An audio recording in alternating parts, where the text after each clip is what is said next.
शब्द पढ़ने का एक ही भाव होता है और उसका मतलब है तैयारी करना अपने मन की, हृदय की, भावनाओं की। जैसे किसान होता है, वो अपनी भूमि की, जमीन की खूब तैयारी करे और बीज नहीं बोए तो वो तैयारी किसी काम की नहीं है। ऐसे ही शब्द आपने खूब पढ़े और एक एक शब्द जो पढ़ा वो प्रार्थना है।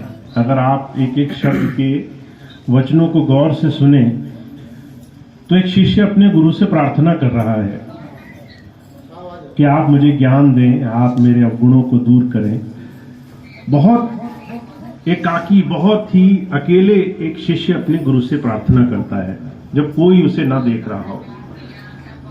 और इस प्रार्थना का, इस जितने भी हमारे अभ्यास हैं, उसका एक ही मतलब है कि उसके बाद हम अंदर ध्यान की तरफ भी जुड़ें। आपने जितनी प्रार्थना करी वो कुछ सेकंड, कुछ क्षणों के बाद फिर से दोबारा से आपके हाथ से निकल जाएगी। पर अगर आपने इसको ध्यान में बदल लिया, इस पूरी मेहनत को अगर आपने ध्यान से जोड़ दिया तो आपका इस पूरी प्रार्थना करने का अर्थ ही बदल जाएगा। तो वैसे तो हम लोग काफी देर से बैठे हुए हैं, पर थोड़ी देर ध्यान पे बैठते हैं। आप एक चीज का ध्यान रखना, अभी आपने इतनी देर प्रार्थना करी, शब्द पढ़े और आप लोग बिल्कुल भी नहीं हिले हैं। आप लोग को कोई दर्द भी नहीं हुआ है, आप लोग को शरीर में पीड़ा भी महसूस नहीं हुई है। तो ये जो पीड़ा अभी आपको महसूस होगी कुछ सेकंड के बाद, वो आपके मन का खेल है। इस बात को ध्यान रखना कि क्योंकि हमें ध्यान करना पसंद नहीं है, इसीलिए हमें ध्यान के वक्त मन तरह तरह की बातें सुझाता है।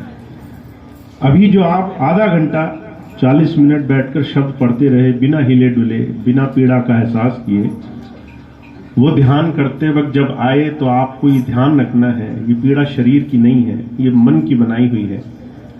वो नहीं चाहता आप ध्यान पे बैठे। और ऐसी बहुत सी चीजें, चाहे मन का भागना, चाहे शरीर का कष्ट, चाहे और परेशानियां, तो आपको मजबूत होना है ताकि आप जब प्रार्थना इतनी कर चुके हैं तो उसका फल आप गुरु चरणों में समर्पित कर सकें ध्यान के रूप में। तो थोड़ी देर बैठेंगे। जब आप बैठेंगे तो वही प्रार्थना जो इतनी देर से पढ़ रहे थे, बहुत अलग अलग तरह से प्रार्थनाएं पढ़ रहे थे, उस प्रार्थना को आत्मसात करेंगे। और जैसे एक शिष्य अपने गुरु से मांगता है, वैसे उस प्रार्थना को दोबारा से हम अपने मन में करेंगे। तो मैं, राधेश्याम जी हैं, मैं उनसे कहूंगा, तेरे चरणों में मेरे पिता शब्द पहले पढ़ेंगे और उसके बाद हम लोग फौरन बैठेंगे ध्यान पे। जब शब्द पढ़े तो आप लोग प्यार से साथ पढ़ें। एक तो थोड़ा सा निवेदन है, सभी भाई बहन आराम से बैठेंगे, बिल्कुल आराम से, पालती मार के थोड़ा थोड़ा खिसक जाओ। हाँ, और एक निवेदन और है, सभी भाई बहन अपने मोबाइल स्विच ऑफ कर ले, अपने अपने मोबाइल बंद कर ले।